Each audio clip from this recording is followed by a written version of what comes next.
On the night of November 25th, Ukraine pulled off one of the most symbolically loaded strikes of the entire war, without anyone fully realizing it. Drones hit the usual targets like fuel depots, radar stations, and a couple of hangars that won't be hosting anything airborne for a while, but nestled among the wreckage was something special, Soviet special. A laser plane. Not a metaphorical laser plane, a literal one, a Soviet-era flying laboratory that once carried a megawatt-class laser turret mounted in its nose. And Ukraine just erased it from the map. Hey friends, Wes O'Donnell here, veteran journalist, and the A-60 was born in the Cold War's fever dream of the 1970s, back when both superpowers were testing strategic laser platforms like kids duct-taping bottle rockets to bicycles. By the way, the US abandoned its flying lasers some time ago. But for the Russians, the base airframe was an IL-76MD military cargo hauler, heavily modified to house the 1LK-222 laser system, part of the USSR's Skif-D. Its purpose was to shoot down satellites and ballistic missiles from above the clouds, or at least give the Americans something to panic about. To make it work, the Soviets gutted the fuselage, stuffed in giant power generation units, and mounted a retractable nose turret to house the beam director. Then they parked it in Taganrog for occasional taxi runs, low-key testing, and a whole lot of secrecy. Only 2 A-60 aircraft were ever built. One was stripped for parts. The other was just blown up by Ukraine. But the strike wasn't just a snack on the A-60, Ukraine went for the whole buffet. The whole target area was the GM Beriev Aviation Scientific and Technical Complex and the adjacent Taganrog South Air Base. Beriev is a cornerstone of Russia's airborne ambitions, best known for amphibious aircraft, but deeply involved in its AWACS production, the A-50. It's also involved in bomber upgrades and hush-hush special mission airframes. Actually, I just wrote an article over at Substack about the Russians' new AWACS attempts. Check it out if you're feeling froggy. The complex is where the A-50 early warning fleet gets repaired. It's where the Tu-95M strategic bomber gets gutted and reborn as the Tu-95M SMS, longer-range, cruise missile-optimized version of the same Cold War monster raining KH-101s down on Ukraine. And now it's where Ukraine just lit the sky up with drones and turned hangars into charcoal. Footage posted by Russian civilians, as always Russia's best OSINT source, showed explosions at the facility, and geolocated imagery confirmed damage near known storage and repair zones. The A-60 appears to have been sitting near an open apron, which means a direct hit was not only possible, it was inevitable. The A-60 wasn't flying. It hasn't flown in years. It may not have been fully operational, but that's the point. Ukraine is now targeting the bones of Russian future capability, not just active combat systems, but prototypes, production lines, and reserve assets meant for later wars. Russia parked a Soviet-era trophy at a facility doing strategic bomber upgrades, and Ukraine turned it all into a smoking caution sign. This was a, yes, we can reach that too moment. No fuel depot is safe, no testbed is sacred. If it has wings and value and coordinates, it's on the menu. And make no mistake, the Beriev plant and its assets were absolutely on the list. Now, you can't talk about the A-60 without dragging its skeletons out of orbit.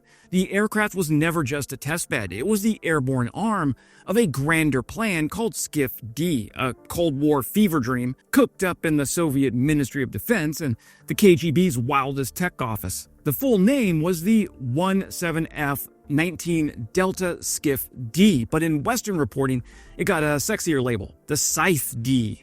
The USSR's shot at deploying space-based laser weapons. Yes, that's real. The Soviets were trying to build an actual orbital death ray, and the A-60, well, that was the warm-up act. Its megawatt-class chemical laser was designed to simulate the behavior of a future space-borne beam. Every time the A-60 climbed above the clouds, it was validating targeting systems, power draw curves, heat dissipation, and optical degradation. Think of it as a proof of concept for vaporizing satellites from low Earth orbit, without having to admit that was the plan. And for a while, the Soviets really believed in that plan. Skif-D's final form was supposed to be launched aboard the Energia heavy-lift rockets and parked in orbit as part of Polyus, the USSR's first space combat platform. It was a 20-meter-long orbital bus bristling with optics, solar arrays, and, according to some CIA reports, either a laser cannon or a kinetic kill system designed to shatter enemy satellites. It was Star Wars, but socialist. And it almost happened. In 1987, they actually built it. The Polyus spacecraft, carrying Skif-D systems on board, was launched on May 15th that year. The rocket performed normally, but due to a malfunction in the inertial navigation system, Polyus failed to reach orbit and fell into the South Pacific. The whole program sank with it. Except not really, because the A-60 survived. For years, the aircraft sat parked at Taganrog like a museum piece with no visitors. Every few years, a Russian state media outlet would resurrect its image. Right around the time, the US made a new breakthrough in directed energy. Talk of a revived A-60 project would trickle out in past reports. Some even claimed a new version was flying, again under the Preservet umbrella, but those claims had one thing in common: zero evidence. Still, the A-60 endured as a kind of Soviet ghost story, proof that at one point, Moscow believed it could fight and win in space. That Russia, the inheritor of that legacy, still had a few cards to play in the great power game. That maybe, just maybe, the laser war wasn't dead yet. Well, Ukraine just blew that myth apart. By striking the last remaining airframe linked to Skif-D, they didn't just destroy metal, they killed a decades-old narrative. The last physical thread connecting Russia's current laser-hide machine to its Soviet roots is now a smoldering crater on the apron at Taganrog. The ghost of Skif-D? Exorcised by a drone with a GoPro and an attitude. Likely, Ukraine used an FP2 Deathbot, and Moscow has one less prop for its power projection theater. The strategic damage here has ripple effects. Beriev is part of Rostech's United Aircraft Corporation, a critical node in Russia's defense industrial web. Targeting it sends a signal. Ukraine knows what's coming off those production lines, and it's willing to roll the dice to stop it at the source.